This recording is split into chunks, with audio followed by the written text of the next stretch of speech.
Living on Half a Dime a Day, subtitled, How a Lady, Having Lost a Sufficient Income from Government Bonds by Misplaced Confidence, reduced to a little homestead whose entire income is but $40 per annum, resolved to hold it, incurring no debts, and live within it. How she has lived for 3 years and still lives on half a dime a day. By Sarah Elizabeth Harper, Monmouth. Section 1. Prefatory. This tale is a faithful narrative of facts by a woman educated, reared in abundance, and left with a competence which she used freely for benevolent purposes, but whose property was ruthlessly destroyed, and she left sick, crippled, with impending blindness, and no friends to look to for support. It was prepared for a lecture, but illness rendered its delivery impossible. It is printed at the suggestion of friends. Half a Dime a Day. You will hardly dissent if I say it would be easier to tell you how to die on 5 cents a day than how to live on that sum. Perhaps I should say exist rather than live. It is keeping soul and body together on a small annuity, and I may say in the outset that to live on half a dime a day will prove an infallible anti-fat remedy. All the patent bottles advertised to prevent obesity will have to point heads down and beat a retreat to Coventry before this bill of fare. But I must admit that 5 cents, as a rule, only buys the food of a day, and other things than victuals are needed to enable a person to support life. There must be a place to live in, certainly. There must be clothing, and fire in cold weather. I had an old house and some land. I got $20 for grass, 12 for pasturing. In good years, 3 for apples. There was no work I could do owing to a crippled arm and blinded eye, save knitting and making mock flowers. The utmost I could ever earn in a year was $15. Here then was exactly $50, from which 10 must be deducted for taxes. With the remaining 40 I was not only to make both ends meet, but all ends meet, and twist into a neatly knotted skein, as my frugal gift to each succeeding New Year. 3 years my offering has been made. I have got round on the $40. It has been accomplished through contrivance, self-denial, and arithmetic. You have heard of the man who awoke one morning and found himself famous. I awoke one morning and found myself poor, so sudden as that. Or I don't know as I can say I awoke. I was like one in a dazed dream for months, an awful dream, in which a frightful incubus stretched itself across my gasping life and paralyzed me with cold, clammy terror. I was as one stunned and knew not what to do. There was an old roof above me, dearer than life. To sell or mortgage it seemed like disgracing myself in the eyes of the world and dishonoring my ancestors. But I had not a dollar of money left, and I had no health. Thus there was no work to which I could turn to earn a living. You have heard of people living by their wits. I was at my wits' end how to live. Why didn't I let my place on shares? I was too wise, thank you. I had tried that twice too many times in former years. For the same reason I did not take a family into the house. In that country place I could not have got rent enough to pay for the damages done the buildings, nor could I have borne the unavoidable noise and annoyance of a family in my ill health and nervous debility. So there were $40 per annum I could reasonably count on. At the prospect my stomach began to fall into a collapsed state. 20 of this 40 I must spend for food, I thought. But the purpose was hardly fledged before war to the teeth was declared. It shall never be, said the mind. I care nothing about your old body. It must go to dust soon, anyway. You must understand I shan't starve, and I shan't eat trash either. I have always had the best, and the best I must have still. Understand, once for all, that I rule, and make your plans accordingly." Thus mine stepped to the front with a bold standard displayed, and it was for me to quietly recognize its position. I would live on $17 and save $3 to continue my first-class weekly, Christian Union, with its unrivaled editorials and Christian instruction. There was still the other half of the $40 unappropriated.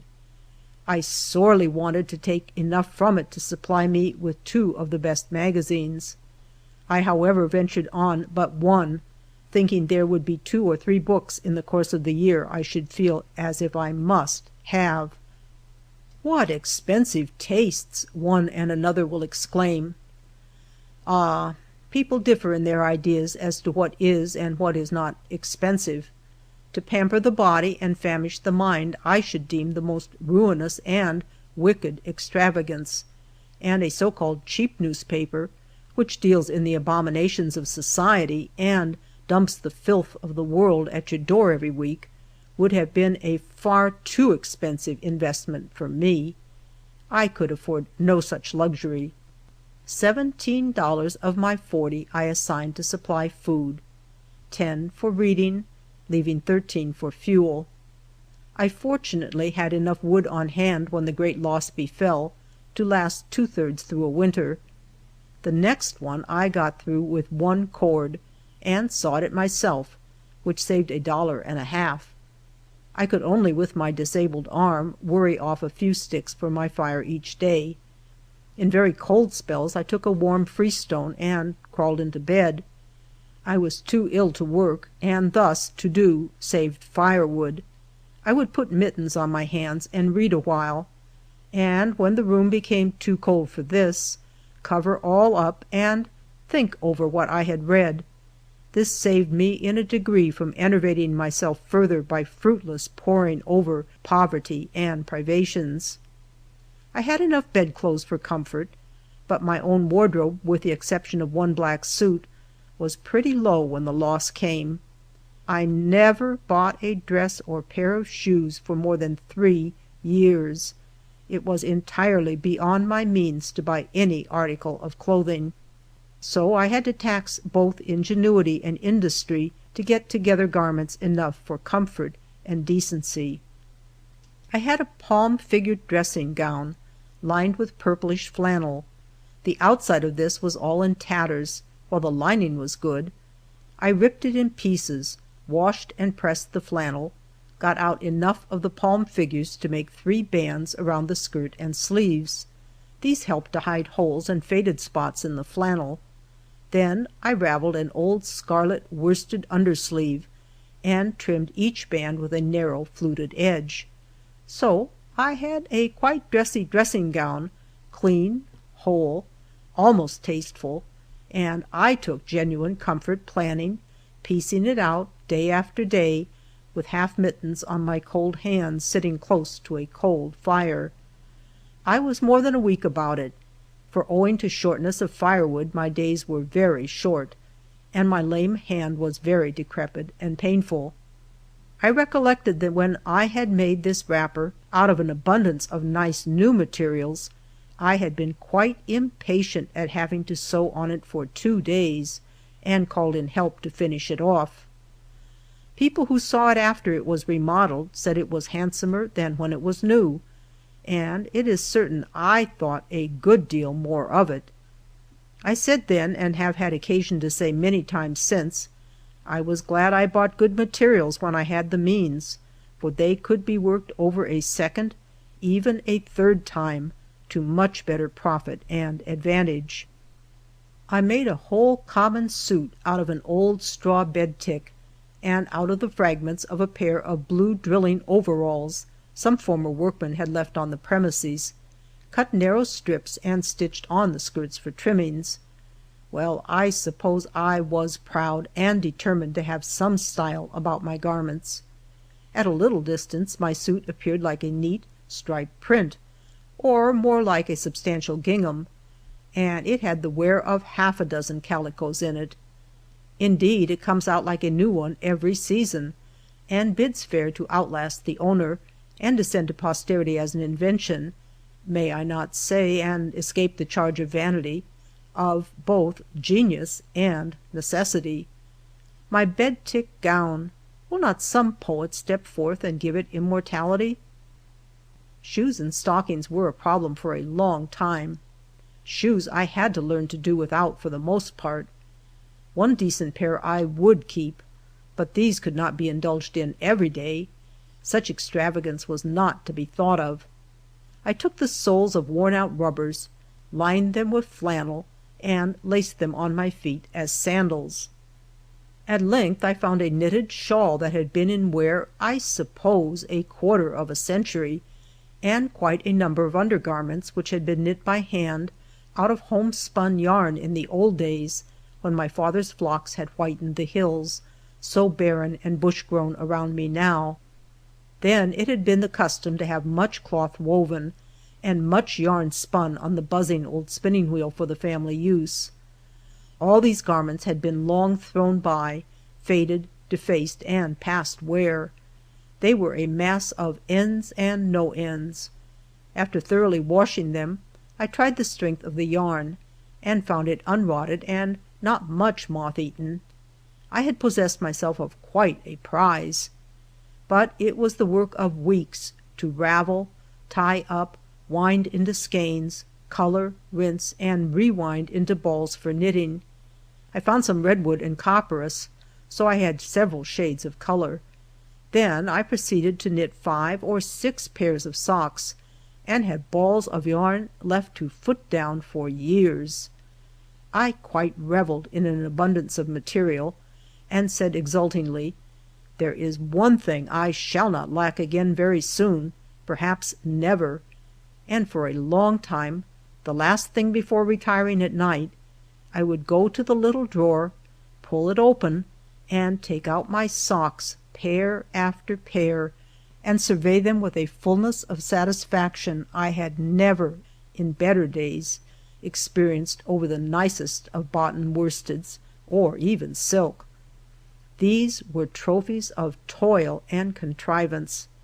They had cost me not a little planning and labor, and I regarded them as my own successful achievements under difficulties. Therefore, they had value and favor in my eyes. I had 15 mottos in the house made on white muslin and cotton flannel. I soaked, washed, and boiled them clean, and supplied my drawer of linens. I had no outside garment to wear abroad save a very old, defaced, waterproof cloak. It looked like poverty personified. It was ragged, threadbare, the sleeves quite gone, of a most faded and weather-beaten appearance. There had been hanging in an outer room, I presume for 15 years, a rusty fulled-cloth overcoat of my father's. I don't know why I had not given it away long before, but suppose I rather liked to see it hang there. It had a sort of look as if he were somewhere around yet. I had been charged with keeping that and a great pair of boots, to frighten tramps in case they attempted any neighborliness. A sight of such largeness in apparel might lead them to apprehend there was a large man not far off, whose acquaintance it would not be judicious in them to cultivate. But I don't think I ever attached any protective power to these articles. I would sometimes get into them myself when I had to go out in the pouring rain to adjust the cistern for catching water, or dig a snow path to the highway in winter. But now that my wits were on the alert for means to piece out my wardrobe, I passed by nothing, and left no article unscanned that could afford the least chance of aid. So I put my hand on the great overcoat and lifted it off the wooden peg. How heavy it was, and how rusty with age! It was lined throughout with fine black lasting, wadded and quilted in diamonds.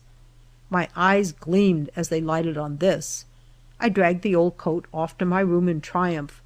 There I gloated and exulted over my prey, as I whetted a knife and went at it.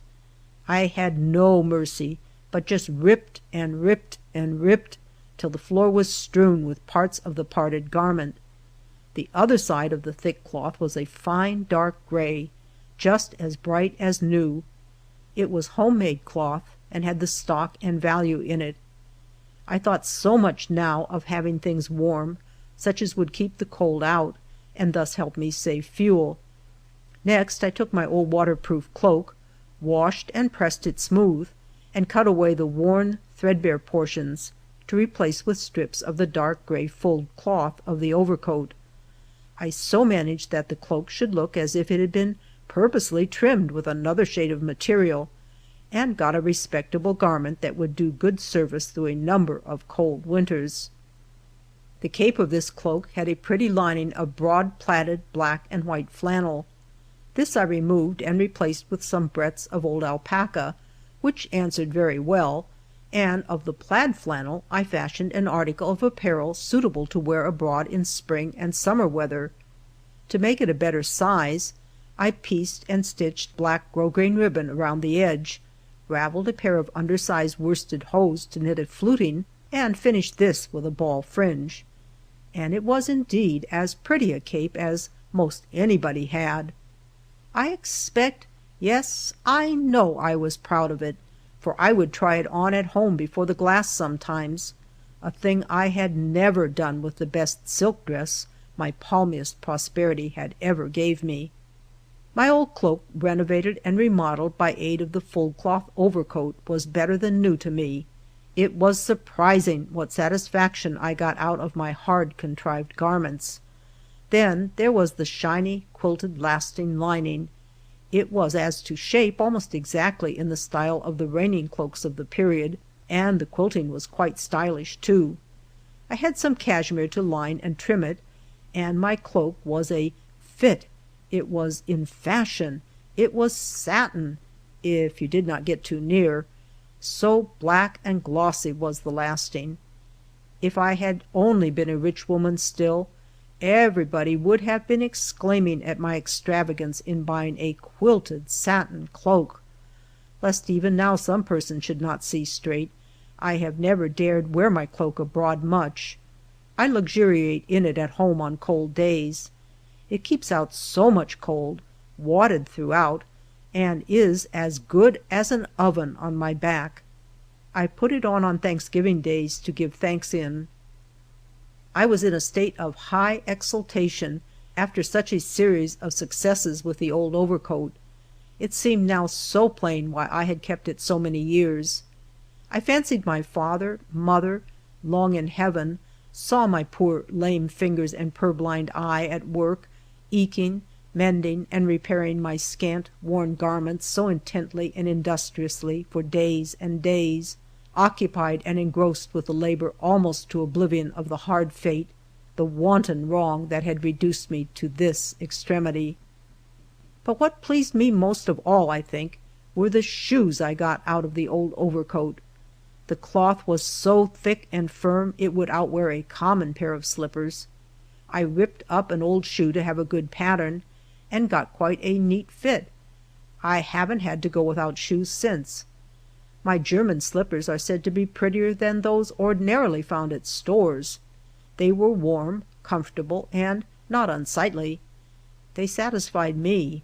More than that, the mind failed not to celebrate with the deep, strong joy which unwonted effort and endeavor imparted, every victory gained over the supremacy of bodily wants. It rejoiced exceedingly over every obstacle surmounted which hindered or disputed its own supreme sway. The homemade shoes shut off the shoe bill at the store and gave me Harper's magazine, with pages more irradiated through the economy and contrivance by which I had possessed myself of them than by the learning and genius of the writers, I might almost say. At least, the having worked through difficulties to obtain the magazine imparted the keenest zest and enjoyment to the reading. I had fought with poverty for a prize, beat down the grim monster, and come off victorious, and as I turned the freighted, sparkling pages, my heart sang a song of triumph. I would pull on my half mittens, wrap my double gray blanket all round me, put a freestone to my feet, and my back to the stove with its very small fire, and go to my reading, wondering and doubting if in any sumptuous parlor of wealth and magnificence a lady in diamonds and velvets sat down to her new magazine with the zest and pleasure that I did. Of course not. Every day brought new books and periodicals to her hand, to be skimmed over and lightly tossed aside. My one or two were read and reread and thought upon, and the current number was not passé when its successor came. End of section 1.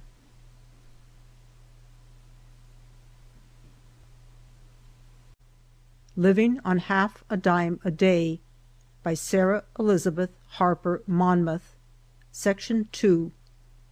Thus mind fought the battle with despondency, in which injustice, wrong, and misfortune threatened to engulf it. There were enough to prescribe society, the diverting of attention by outside objects. But society, such as lay around me, did not present anything worthy or engaging. To one who had once and again proved its hollowness and false appearances, its insincere professions of kindness and good faith, it was sickening and revolting. I shrank from it as a burnt child dreads the fire. It seemed unfeeling and cruel to urge one in my circumstances to go into society. There my mendicancy would be thrust upon my consciousness in strongest shades of contrast with former ease of condition. Under my own roof I was not humiliated beyond endurance. I kept my self-respect there, but if I attempted any moving about in former circles, the comparison of present with past condition forced itself on me with such startling vividness that I was overwhelmed and felt as if going distracted. Everybody was trying, consciously or unconsciously, to adapt themselves to my new situation, and whether it was by an increased carefulness to show attention, or a haughty distance of manner, or a condescending patronage, the one was about as killing as the other to encounter. And further, my dress was not equal to the demands of society. Had I seen fit to forego my reading and devote my utmost dime to it, I must still have been a shabby appendage at a parlor party. If I could have had access to a company of benevolent workers, persons who had a really noble and useful purpose for which they lived and labored, it would have been as power and inspiration to one in my depression and pain. With all of life wrenched away at once, as it were, its long accustomed ways and habits forced into violent and sudden change, means gone, health gone, the friends that had been around me in the arduous work of a term of years gone, a ruin in the midst of ruin, as I seemed to myself, if I could have entered in amongst earnest workers, and added a mite for the aid or relief of other sufferers, it would have been as the joy of salvation to me, for in my own casting down it seemed as if the woes of all humanity through my heart made a thoroughfare. I was afraid to read of the fearful sufferings of the famine-stricken in India. All their million pangs seemed gnawing at my vitals, yet such recitals had a terrible fascination. I would return again and again to the reading of them. I could picture their pangs, desperation, and despair, down, down, till starvation had finished its grim and horrible work. And I would long to feed them all, for I was full of pity for their lower wants. But at length I would come back to the thought, God seeth and taketh cognizance of all these things, and to Him with whom 1,000 years are as a day, what an insignificant speck and atom must this earthly life appear. And yet, because it is so fleeting and small, the more would one like to be doing the little they can for the benefit of their fellow beings, the more they would long for some outreaching beyond self. And so, because I had nothing, more than ever I wished to help all who were in the same condition. I always held in reserve $1 or $2 for any special call of charity, and a pittance for the Bible and mission cause. I could hardly have consented to breathe without a single cent to bestow in benevolence. A person who would be willing to be an unmitigated mendicant would not be a person. But to return to my struggle with and against material wants. With the aid of my father's old overcoat I subdued a good many of them for the time being, as has been already related. The succession of the seasons demanded changes in my wardrobe. A flannel gown was not suited to July and August, nor could I be wearing out in warm weather what I should so need in cold. I thought about cutting up an old Allendale bedspread to make me a grand white wrapper, but this I rejected as a temptation to reckless extravagance. How should I ever possess myself of another counterpane? And this one would answer a number of years with care and darning. Then I unfolded and scanned 2 red and white tablecloths in small checker work. I should never spread tables again for visitors. These cloths were not of much use. They had served some years and had holes and stains. They would make me a cool and serviceable wrapper. Not becoming and odd, but then few would see me wear it, and poverty must not expect to consult taste with freedom. But then to wear a tablecloth for a dress, to take that on which food had been spread out for the support of the body, and make of it a covering and protection for the person? Would the tablecloth be elevated or lowered by such appropriation? It would be a divorcement from its natural uses. I refrained my scissors for a time. Though I might never want a tablecloth again, I would wait and plan a while before making the red checkered ones into a summer wrap. To buy a few yards of cambric or calico was out of the question. There was a fear of not bringing the year around by the most rigid economy. One day, behind the door of a dark closet, in an old room where a widow's goods were stored, of which I made no use and entered but occasionally, I put my hand on a cotton garment, and, rather wondering it should be there, took it to the light to see what it might be. It was a chocolate and white print dress that had been my mother's. I recollected of having given it to the girl who helped me through her last illness, directly after her death and burial. The girl had at that time occupied this old chamber. It appeared she had not taken the dress away with her, and year after year had passed by with it hanging in solitary disuse behind the dark closet door. It was almost as if my mother herself had come back to me. It brought such a vision of her as she was in her last days, her little bowed, trembling figure clad in the small figured calico wrapper my own nimble young fingers had made. It certainly seemed as if in this hour of need her arm reached from the unseen to offer aid, to offer what had been her own, and mother-like to offer her all. "Take it and wear it. It has stayed for a time like this," the mother voice seemed to say. So I brought it forth, touching it with a half-reverent awe. It was not long enough for me, but it had been made before the era of gores. There were 5 wide breadths in the skirt, so I could remove a whole one, divide it in 3 parts, and fold the remaining ones onto it. And whenever I caught a reflection of myself in a mirror moving about, it seemed as if it was my mother come back to me, as if in my loneliness, loss, and pain she had come and clothed me with herself. So the dress supplied far more than my bodily needs.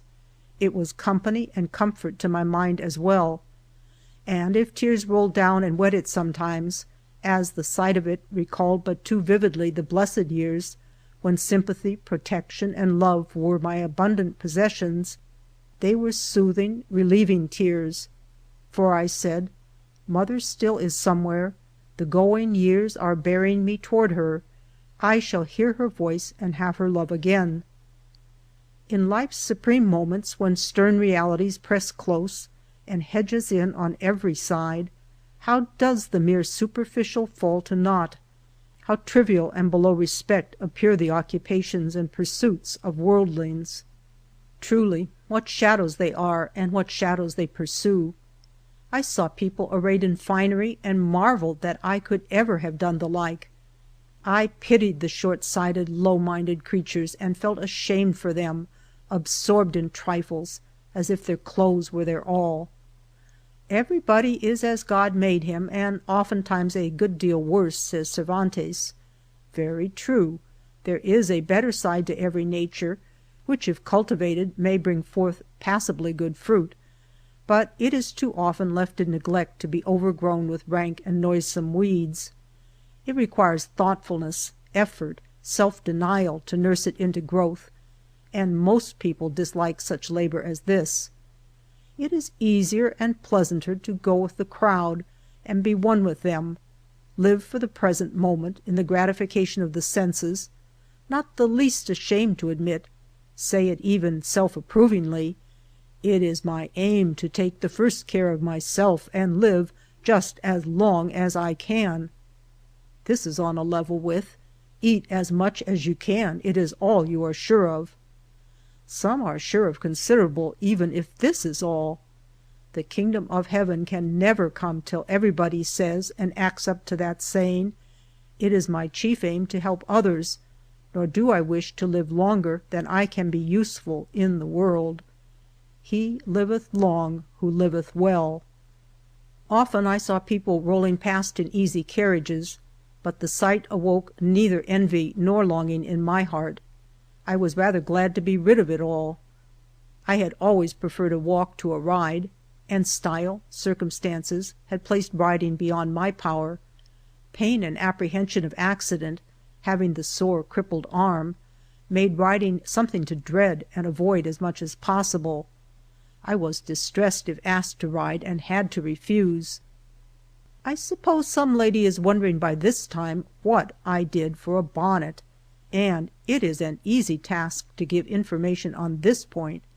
I simply went without one. Hat or bonnet I had not for 4 years. As I make this assertion, I have a misgiving that it will not be credited. I feel that it is an unparalleled one in the annals of modern life and custom, yet I could lay my hand on the book and solemnly assert its truth. A woman 4 years without a bonnet, in this enlightened land, in the latter part of the 19th century, not a particularly old or sick woman either, and one who read Mrs. Browning, the best magazines, and all the leading divines of the age at home. Was she demented? It is perhaps not for me to say. I can only admit that if I went abroad I wore a romance on my head instead of a bonnet, not the Blithedale. A false appearance, a deceitful show wrapped about in a screening veil, some shape of a hat destitute of trimmings, its barrenness concealed in friendly folds of barège. It was my one deception in dress, and I deemed it a pardonable, yea, a commendable one under the circumstances. I would rather wear a romance than a mortgage. I knit some winter gloves of ravelled black worsted, and for the rest, one pair of lisle thread went through 4 seasons. They were washed from slate color to dirty white, and dyed in tea several times. I always felt my poorest when I wore them, and sat shamefaced and silent, as if struck dumb at sight of my own abjectness. The careful darns betrayed a watchful anxiety ever on the stretch, a ceaseless, laborious endeavor to be decent, and were, as so many not to be mistaken proofs of poverty, unwilling, extorted confessions of want. However hard it may be to do without the comfort, abundance, or elegance which may once have been our own, it is doubtless not a poor and useless lesson to learn how much we can do without, and yet suffer no essential loss of what is noblest and best. To fall or to rise from the adventitious to the real is, in truth, not a misfortune, for such as live in a vain show, when the power to make a show is gone, all is gone.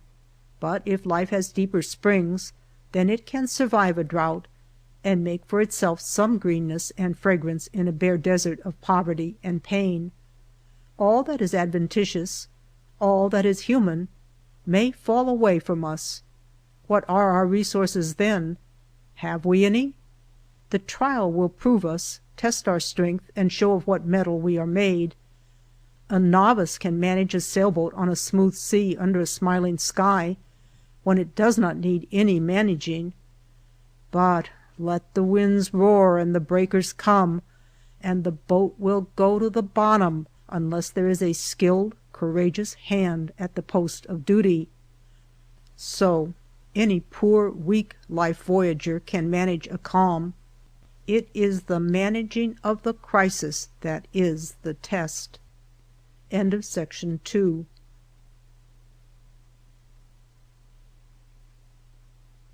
Living on Half a Dime a Day by Sarah Elizabeth Harper, Monmouth. Section 3. But as to the half a dime a day, that is, the providing of food for that sum, it did not take that every day, by any means. I saved enough from this allotment to supply divers little necessary articles, a bunch of matches, spool of thread, paper of needles, even a gallon of oil now and then. Almost the year round I used a lamp stove for cooking purposes. It was cheaper than fuel and more convenient. Kerosene in summer could be bought very low, and then I would get enough to last through cool weather.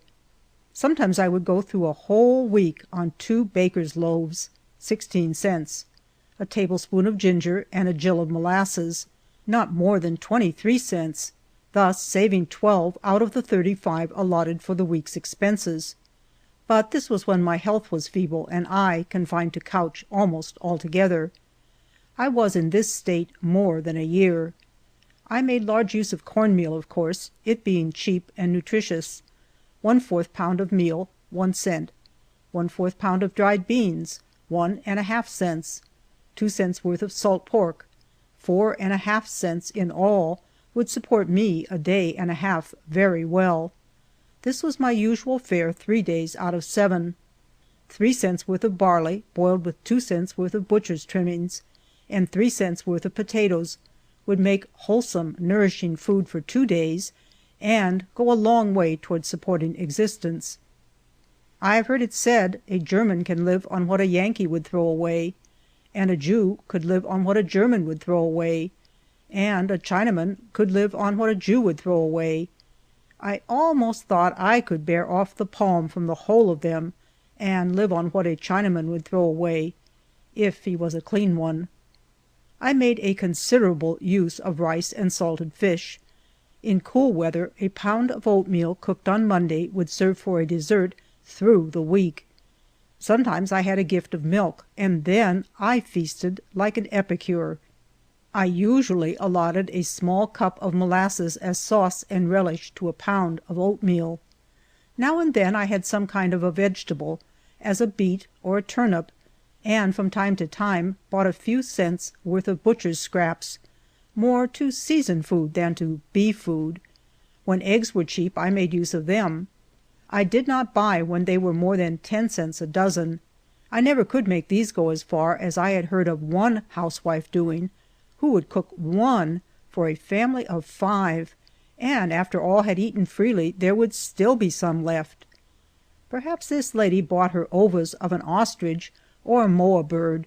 Mine were only barn-door biddies' eggs, and I was apt to want 2 for breakfast. Once a month I indulged in a baking of gingerbread, or got a pound of lard and fried an eating of doughnuts, about 6, 1 at a time, in a tin cup over my oil stove. I always enjoyed the frying of the doughnuts, and looked forward to it with a zest of anticipation. They generally came up plump and round, and quite filled the little cup of boiling lard. I picked them out with a fork, and invariably ate the first one while the second was cooking. After that I let them congregate on a plate, and watched their numbers increase to 5, 6, 7, never more than that. These and the gingerbread were usually mixed with water and no shortening, but if eaten warm or pretty soon after the cooking, very good as I considered. They were my occasional luxuries. I would think, as I tended my lonely doughnut in the small cup of fat, of the great panfuls of brown beauties I had cooked in former years, and thought very lightly of them, not ungrateful, but regarding a full supply of all good things for the stomach as a matter of course, never dreaming a time would come when I must choose between lower and higher food, a table spread for the body or a table spread for the mind, or of lessening the supplies of one for the sake of furnishing out the other. Once, perhaps, I should not have done thus. Not a few times have I been told by those who deemed themselves much wiser than I, that I was starving myself, that it was wicked not to take care of one's body. Nobody could live without good food.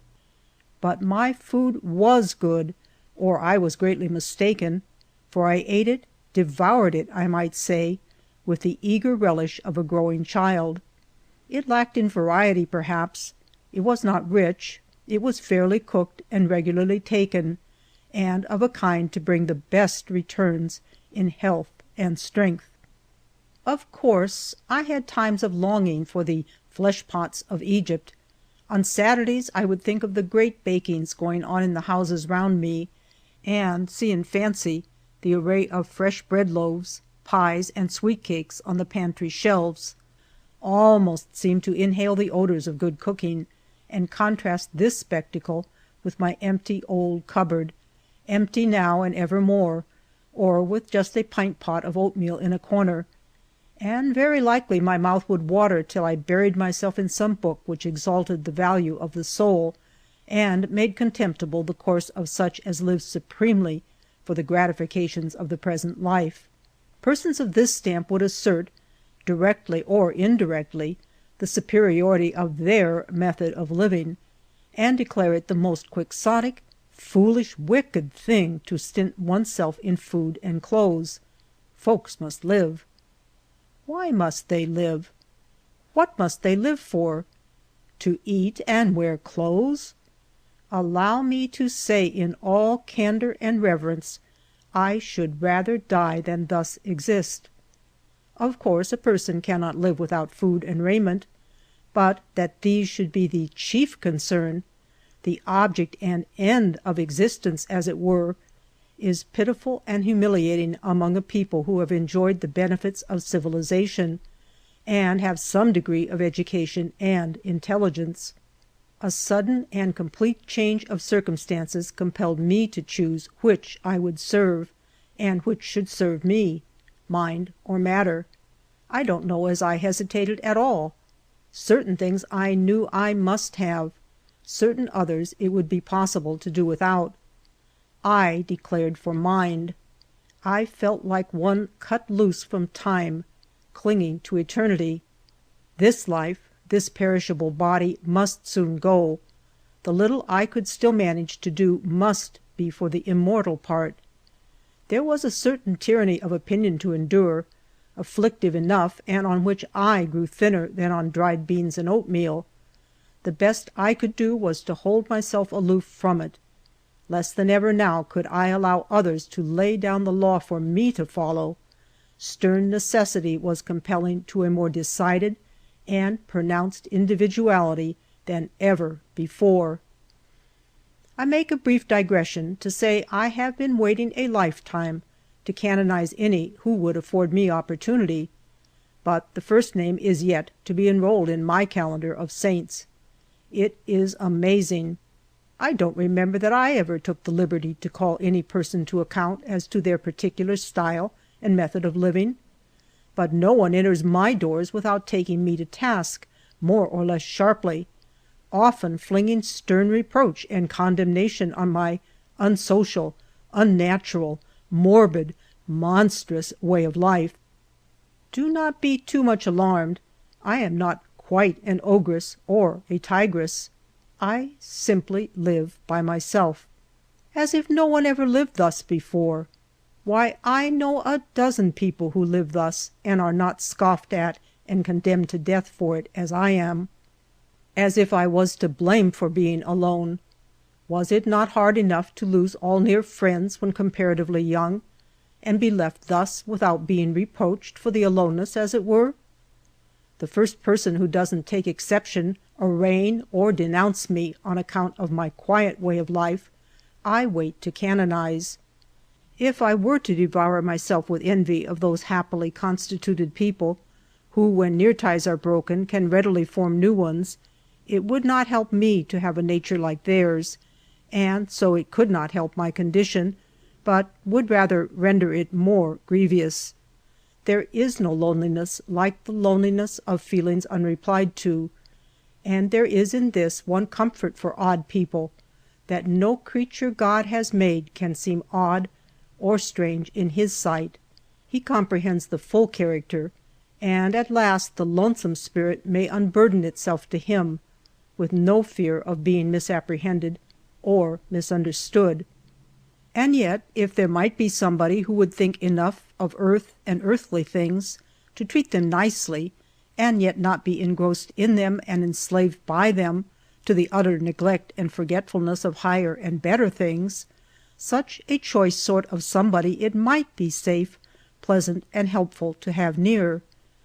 But so many live rudely and grossly, and care for no better way, do not believe there is any better way, and mock at refinement and insult good taste and order. Thus there has always been a tendency to criticism in my case, and when reverses came, people were freer than ever to express views, offer advice, and point out the proper course of action. Let your place or sell it, and buy a snug cottage, or hire your board and have things nice and comfortable as long as you live, said one. And another, I wish I were as sure of being comfortably provided for in old age as you are. Such persons were either ignorant of circumstances, or lacked good sense, or were thoughtless and unfeeling. To let my place, experience told me, would be fraught with loss and annoyances my present state of health could not endure.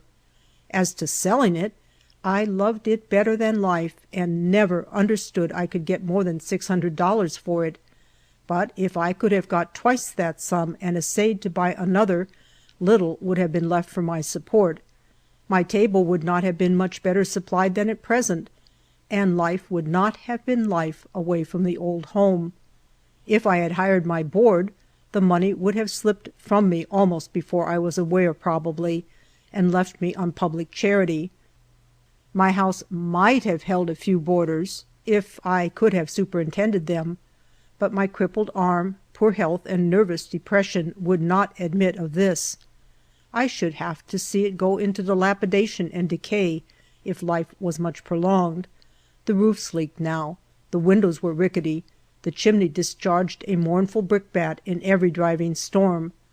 Out of the wreck of all, if I could garner enough to subsist, save a few dollars for good books, and a few more to help any worse off than myself, and add a mite to benevolent causes, it was all I hoped or expected. Thus far I have done this. I have lived and thrived in a small way on half a dime a day, or rather on $40 a year, all things included. For clothing there has been no outlay of money. Contrivance and a crippled hand has supplied all my garments. As to fuel, I am not accustomed to provide more than 3 cords a year, $9 usually, and manage to saw most of it as I want to use it, save in winter I pick up the wood I burn, dead tree limbs, pine cones, and moss for kindlings. For almost all cooking, as I have said, I use an oil stove. On this I often heat a freestone and wrap myself up so as not to require a fire in my airtight stove till pretty cool weather. The cold snaps in winter are so paralyzing to the partially perished arm I can do no kind of work. So then, when I can earn nothing, I can at least save wood by covering up in bed. I do not exactly, like the mole and dormouse, burrow for the winter. In mild spells I thaw out, and do my best to bring up things that have fallen into arrears during the cold term. I search the drawers and closets in the old house, to see if I may not come upon some material out of which to fashion some small holiday gifts for children and friends who bring me baskets of benefaction at times through the year. I ought to have made mention of these before. End of section 3.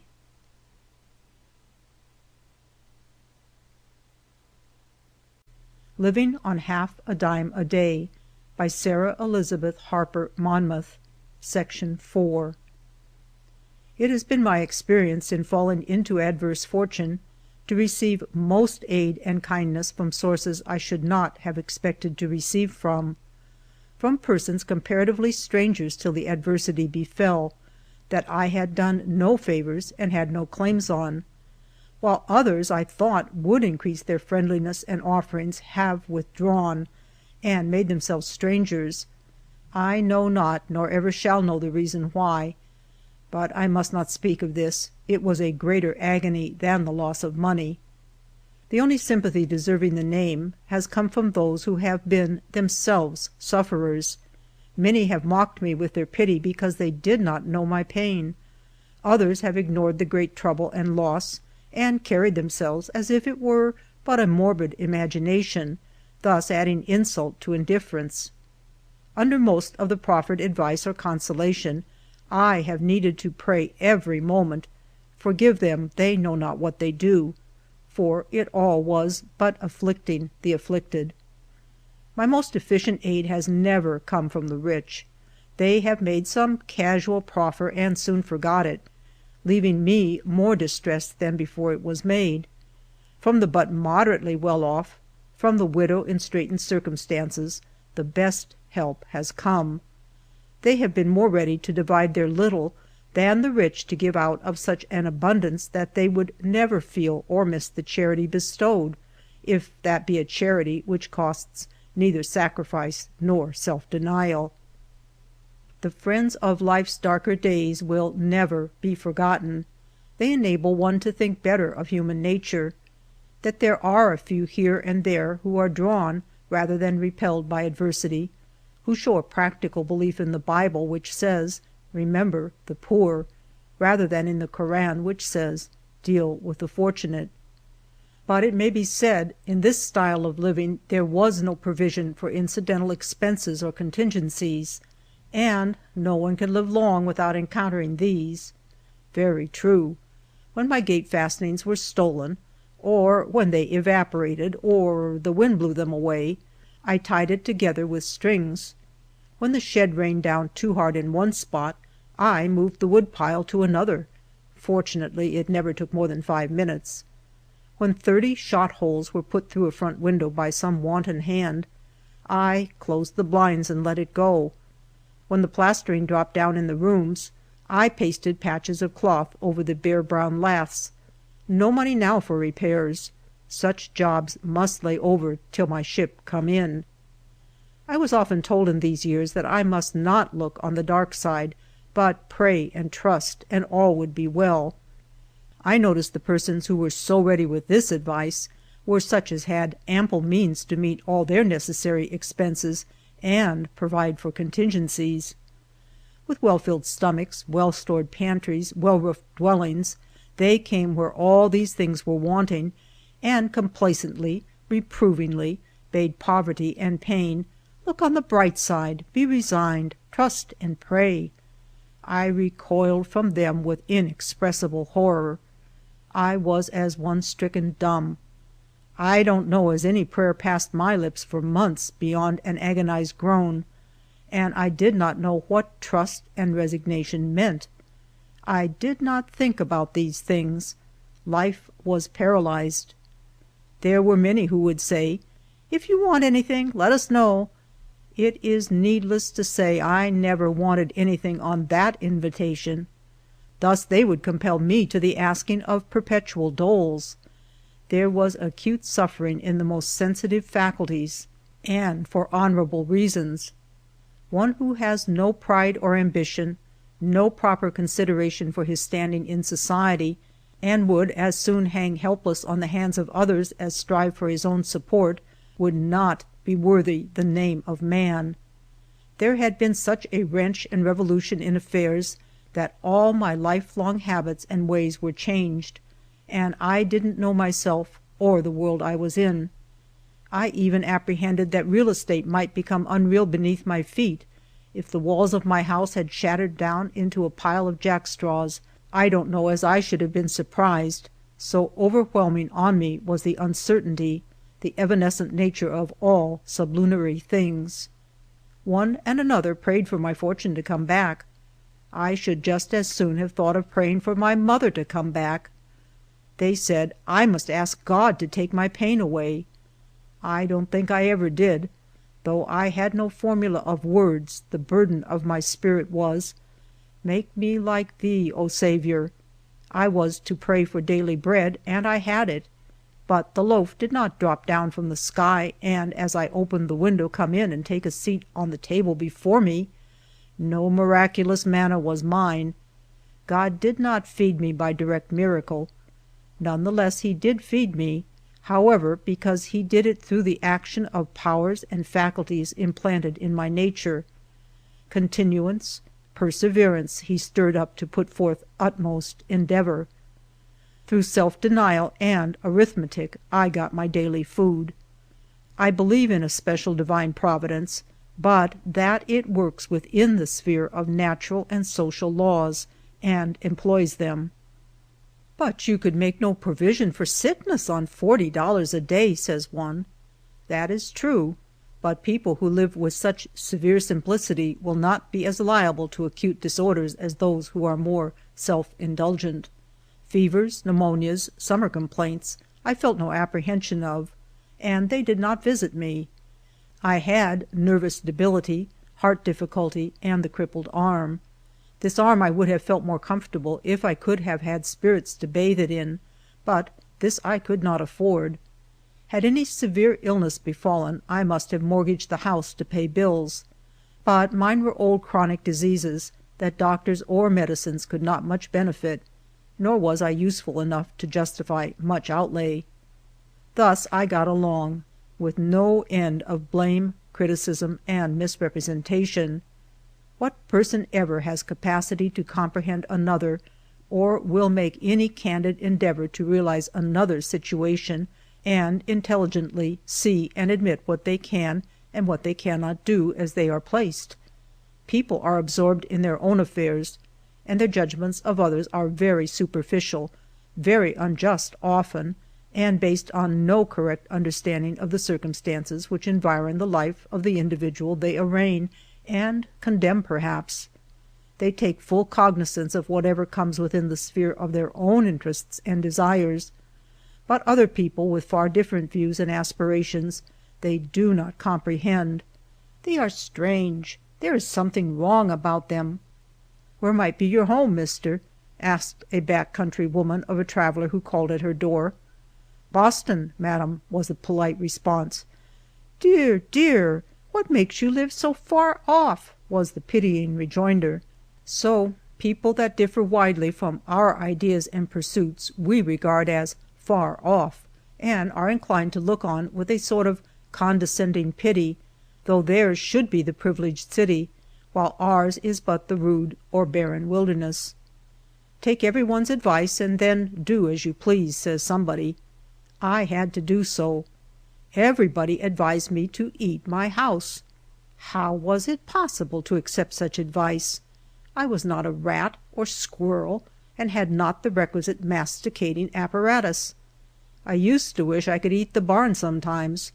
If it had been built of bread instead of boards, a considerable portion of it would be wanting now, I doubt not, for there were some long, dreadful months of which I speak not at all. But to sell my buildings in order that I might eat pound cake, when I could peacefully inhabit them with my pot of oatmeal, what a shameful, inglorious thing to do! How should I ever be able to look my parents in the face hereafter? The old house was all there was left, a shelter, a hiding place, for I was as some hunted creature driven to bay. If I could bear to live, how could I bear to die elsewhere? I had great love of locality, and my adhesiveness was as hoops of steel. With the forces of my nature at their best, I doubt if I could have summoned up resolution to dissever myself from the old place. Now I did not entertain such a thought. There was a pathetic tale in one of my papers at this time of two sisters who had lived past middle age in a certain room of the house in which they were born. They kept every article of furniture standing just where it had stood when they were little children growing up with their mother. They supported themselves by hand sewing. At length machines came in and cut them off. They could get no work. One of them fell ill, the other got worn out taking care of her, and the wolf was upon them. The overseer of the poor went and said it was no use trying to keep along any further. They must sell off what they had and go to the almshouse to be supported. The sister who told the pitiful tale said she guessed the man didn't mean to be unkind, but he spoke in a hard way. She supposed he couldn't know what their feelings were, and after he was gone, the younger sister, who had been nursing the invalid one, went wild, walking round and round the room, touching each precious article of furniture, whispering to herself and wringing her hands. The sick one cried herself to sleep, and when she awoke her faithful nurse was gone.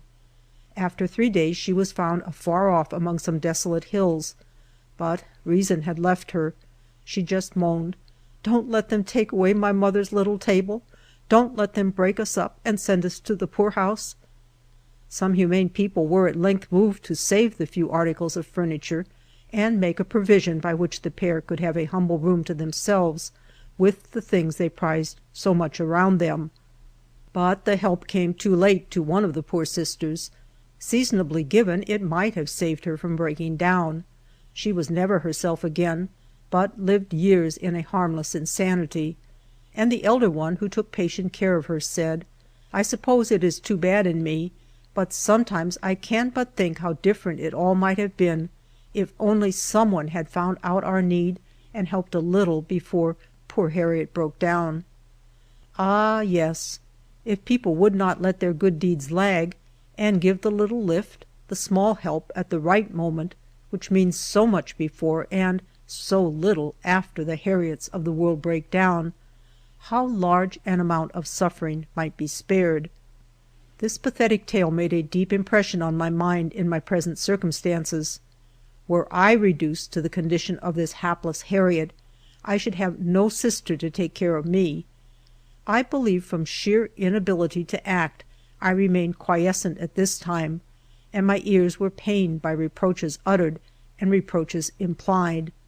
No one looked beyond my physical well-being, and this had quite dropped out of sight with me. It depressed and distressed me to hear it named.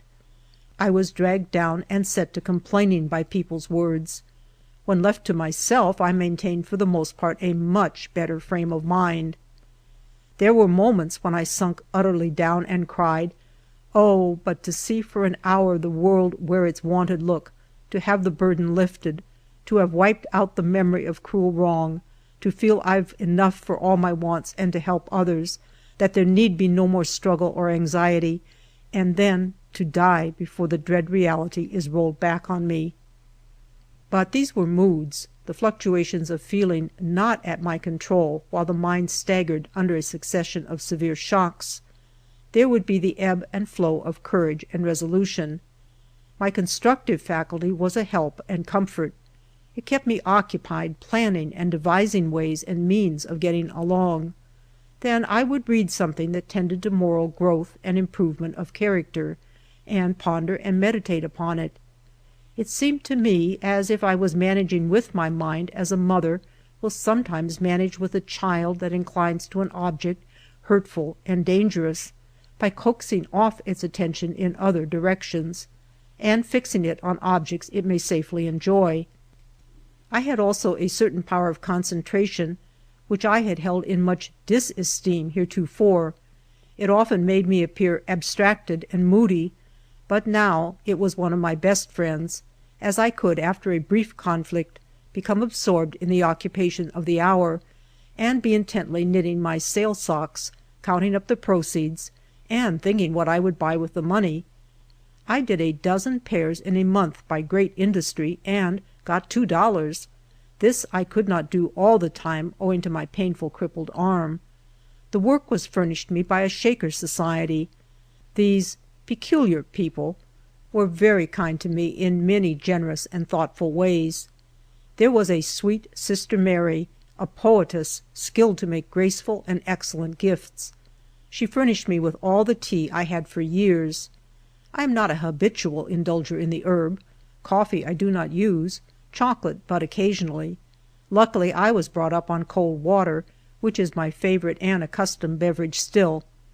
These Shaker Sisters of Charity carried me through one dark, dreadful time of sickness, destitution, and neglect. I shall ever remember them with emotions of gratitude and respect. Dr. Warner has sharply arraigned the sect. Their way of life seems harmless, if eccentric. Of their doctrines I cannot say more than this: the tree is known by its fruits. They are a people of eminent cleanliness, industry, kindness, virtue, and good deeds, and this is no contemptible record, nor one that any person need blush for. Their manners and customs may invite some harmless criticism, but to enjoy their hospitality and then make their peculiarities the target for public satire and ridicule seems ungenerous and ungentlemanly. End of section 4.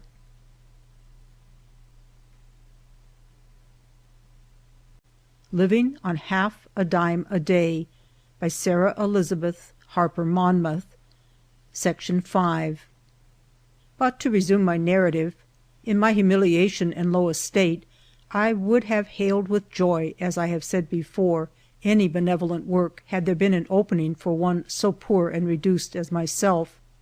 I languished most of all because I could do nothing to help anybody. The cruelest thing in the loss of property was that I had nothing more to give, no means to aid others. I was not renowned for prudential morality. Folks would tell me I must be more selfish. Was it not awful? Surely it was. I hope I never heeded them, but doubtless I did. So at length the summing up of the whole story is, I have got along on $40 per annum for a number of years, and sustained sufficient vitality for a recluse, inactive life. A crippled invalid could not well lead any other. I have a few household articles held in reserve against emergencies. The best things, however, were parted with in my darkest time. As to clothing, I hardly need more than 2 wrappers in a year, and may reasonably hope to retain the red checkered tablecloths to fall back upon in case of necessity. Of them I can fashion a warm weather gown that will last and outlast a good many seasons. And for a winter garment, a widow has promised to sell me for a trifle a large coverlet with some mouse holes gnawed in it. It is of coarse cotton, with overshot bars of woolen, such as were woven by our grandmothers. It is not indigo blue and white, as were many coverlets of this period, but chocolate and white, of medium-sized plaids. This I propose to dye of a dark color and convert into a cold-weather dress, if need be. I was always taught to have some foresight for the future. As to shoes, I've still enough of the fulled cloth of the old overcoat of my father's to supply me a lifetime. Bonnets don't signify, as I have practically demonstrated by successfully repudiating them for a space of 4 years. So I am provided with clothing for an indefinite period to come. I do not see as I need to spend 50 cents in 5, perhaps 10 years should I live so long, to help procure any necessary article of dress. So I may lay by enough to patch the leaky roof, and putty the most clattering glass into the most clattering windows. I ought to be able to hold my own on reading, and have an extra $1 or 2 for charity. I do not say my tastes and aspirations are gratified in this stern, severe life. No, they are all, or nearly all, sacrificed. My eye hungers, if by chance I get a glimpse of some rare picture or other thing of beauty. A great pang convulses me, for the world of art is and must be an unknown world to me. Only the few familiar views in nature round my low valley home may my eyes behold. The changing seasons make the sole variety. My ear hungers for all sweet sounds. I hear but nature's music, the birds in summer, the roaring winds in winter. I read of other lands than ours. From the printed page alone must I draw my knowledge of them. I shall never see grand old England, beautiful France, wild Switzerland, classic Greece, sacred Palestine. It had been the dearest hope of my life to sometime know them by the seeing of the eye. The tears come, the heart aches as it cries, "What loss! What loss!" I was the most enthusiastic traveler. My delight mounted into ecstasy. I was unconscious of fatigue and above annoyance. Art and beauty were as thrones whereon I walked in supreme exultation. But these were lost delights. The hand I had deemed so trusty was scattering my few thousands when I knew it not, and all had been gone beyond retrieval, years before it was suffered to come to my knowledge. But my wants grow fewer and simpler as to the body. The mind is just as clamorous as ever.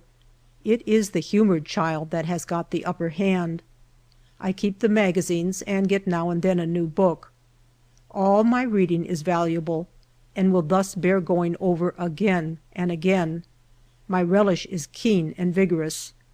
I have reason to thank God every day that He gave me a taste for reading, as this one taste I am able to gratify in a measure. Sometimes I think it has been my salvation from total wreck and imbecility of mind. It was my one solace and relief in darkest times, and the love and gratitude I bear those authors whose words gave me sustaining support and inspired to hope and endeavor are the deepest and most cherished feelings of my heart. Preeminent among them are Mr. Beecher, Phillips Brooks, Whittier, and Dr. Holland. I sometimes dream I see and converse with them so pleasantly. These dreamland interviews are more heartening than those with real flesh and blood often, for the veil seems to be done away in them. There is perfect clearness and comprehension. But let me not incur the charge of mysticism, for I am in truth the most real and practical creature, only given to moods now and then. Who is not? My fortune has not returned. My loss has not been made up to me in any worldly sense. I have not escaped poverty. I have only disarmed it in a measure, and that by letting go of lower things and reaching up to higher. I never loved shams or was good at feigning what I did not feel. Genteel worldlings complained of my bluntness. It is not possible for me to make an appearance in society, but if I thus lose much, I feel I also escape much. There are many evil things in society. Mine is a sincere and real life, sitting loose to time and looking serenely towards eternity. Dark things, mysterious things, as touching the conduct of others towards me in days of sorest need and trouble, have perplexed and pained my mind, have been beyond the bitterness of death to my soul. When the secrets of all hearts are revealed, these things shall be made plain. Wealth brings many responsibilities.